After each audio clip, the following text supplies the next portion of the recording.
Baiklah, sebelumnya Assalamualaikum warahmatullahi wabarakatuh.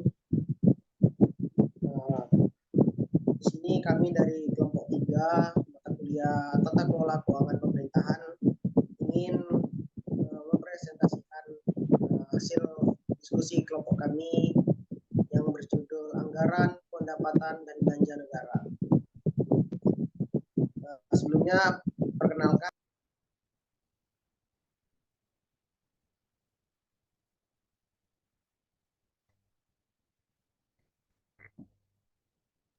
saya Muhammad Jalil Awal sebagai moderator, dan ini adalah nama-nama teman saya, yaitu Adini Nuzula Humaira, Nur Anggita Rahmadani, Nina Andira Rosa Nasution, Dimas Fatihah Salsabila, saya sendiri.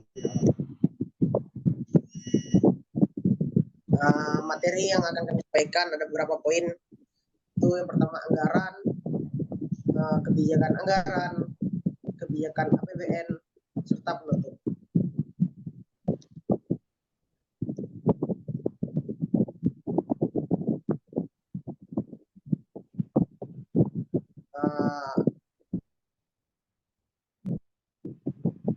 Untuk pengertian dari anggaran itu sendiri mungkin akan dijelaskan oleh Saudara Anggit.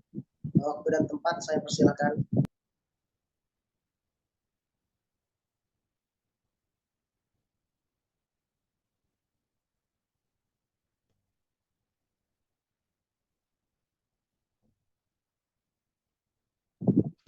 Untuk Saudara Anggit, waktu dan tempat saya persilakan.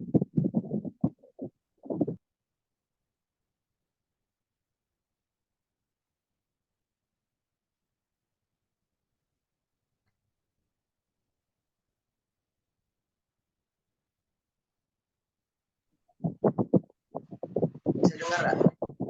Nyampe suara?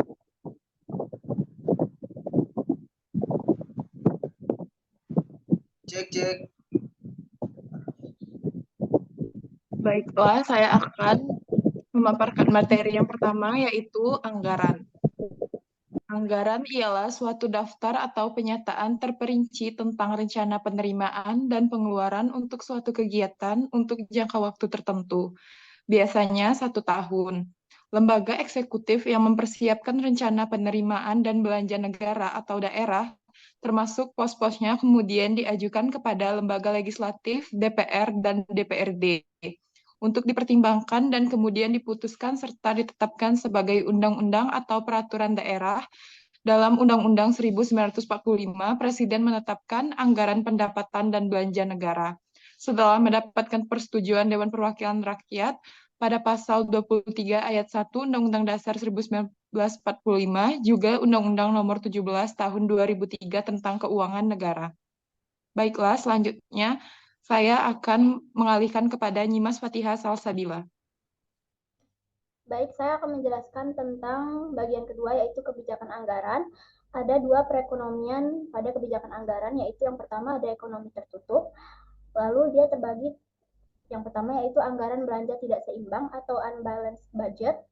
Anggaran belanja tidak seimbang biasanya dipakai alat dari compensatory policy atau counter cyclical policy. Politik anti konjungtur ditempuh dengan jalan mengubah-ubah besarnya pengeluaran pemerintah dan pajak-pajak dengan tujuan untuk melunakkan fluktuasi produksi, penghasilan, dan kesempatan kerja. Lalu yang kedua ada anggaran belanja seimbang atau balanced budget. Anggaran belanja seimbang disusun sedemikian rupa sehingga setiap pengeluaran pemerintah dapat dibiayai dengan pajak-pajak dan sejenisnya. Lalu yang kedua ada ekonomi terbuka. Kali ini dalam perekonomian terbuka, perhatian kita diperluas dengan memasukkan sektor hubungan perdagangan luar negeri dalam analisis. Ekspor suatu negara akan dipengaruhi oleh pendapatan nasional negara lain, perubahan tingkat harga barang yang sama di dalam dan di luar negeri, sistem tarif dan kuota, serta besarnya dana atau valuta asing yang ada di negara lain. Karena ekspor berarti masuknya dana dari luar negeri ke negara pengekspor, maka peranan dana hasil ekspor ini sama dengan unsur permintaan agregat yang lain seperti konsumsi, investasi, dan pengeluaran pemerintah dalam pengaruhnya terhadap pendapatan nasional. Ada dari saya.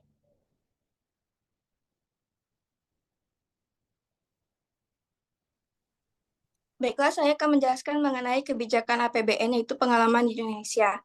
Tujuan-tujuan yang ingin dicapai oleh pembangunan ekonomi di Indonesia serta landasan kebijakan pembangunan itu berperan dalam menentukan kebijakan anggaran dan kebijakan anggaran tersebut akan mempengaruhi proses pembangunan ekonomi sendiri.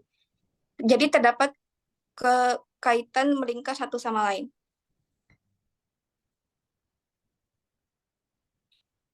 Baiklah, ada terdapat 3 kebijakan APBN itu. Yang pertama, kaitan antara landasan dan tujuan pembangunan. Tujuan pembangunan Indonesia adalah mencapai masyarakat adil dan makmur berdasarkan Pancasila dan Undang-Undang Dasar 1945.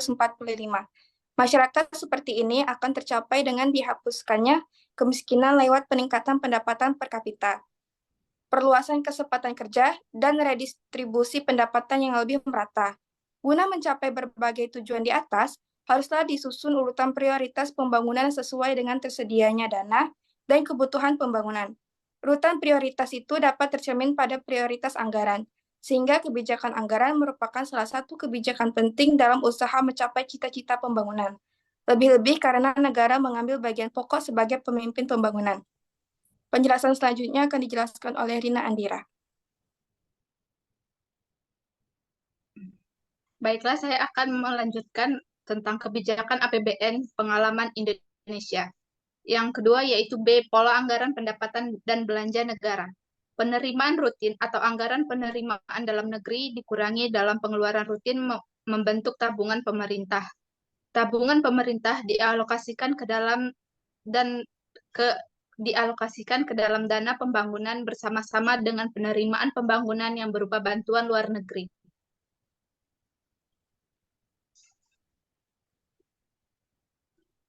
Selanjutnya C, pengaruh penaikan pajak. Dalam melihat pengaruh pemungutan pajak terhadap produksi dapat dilihat bagaimana pengaruh pajak tersebut pada kemampuan atau ability dan kemauan untuk bekerja dan mengadakan investasi. Oleh karena itu, pemerintah dalam usahanya meningkatkan penerimaan rutin lewat perpajakan, jangan sampai mengurangi kemampuan dan kemauan masyarakat untuk bekerja maupun berinvestasi. Pada umumnya, pemungutan pajak itu mengurangi kemauan berproduksi dan berinvestasi, tetapi dapat pula sebaliknya mendorong produksi dan investasi. Hal ini tergantung pada jenis pajak dan objek pajak yang bersangkutan. Yang D yaitu pengeluaran pemerintah. Semua kegiatan pemerintah selalu membutuhkan pembiayaan dan didukung oleh penerimaan pemerintah yang baik yang berasal dari penerimaan rutin maupun penerimaan pembangunan. Demikian pula kegiatan pemerintah dibedakan menjadi kegiatan rutin dan kegiatan pembangunan. Dalam melihat bagaimana dampak anggaran belanja perbangunan itu terhadap pertumbuhan ekonomi dan struktur perekonomian negara kita, maka kita dapat melihat pada alokasi sektoral dari anggaran belanja itu. Pembagian sektoral dari anggaran belanja rutin biasanya sama dengan pembagian sektoral dalam anggaran belanja pembangunan. Baiklah, saya kembalikan kepada moderator. Oke, baiklah. Terima kasih para pemateri yang sudah menyampaikan isi dari materi kita pada kesempatan kali ini. Nah, kita masuk ke penutup, yaitu kesimpulan.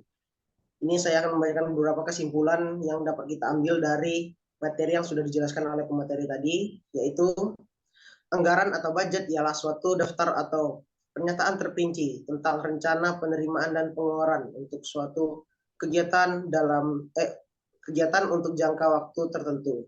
Biasanya 1 tahun, bahwa sebenarnya pada anggaran negara terjadi defisit karena pengeluaran negara atau anggaran belanja negara baik rutin maupun pembangunan lebih besar daripada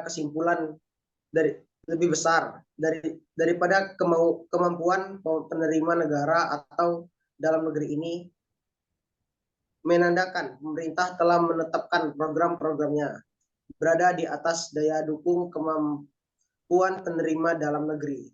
Defisit yang terjadi kemudian ditutup oleh utang dari luar negeri, bahwa bantuan luar negeri ini membuat anggarannya secara eksplisit menjadi berimbang.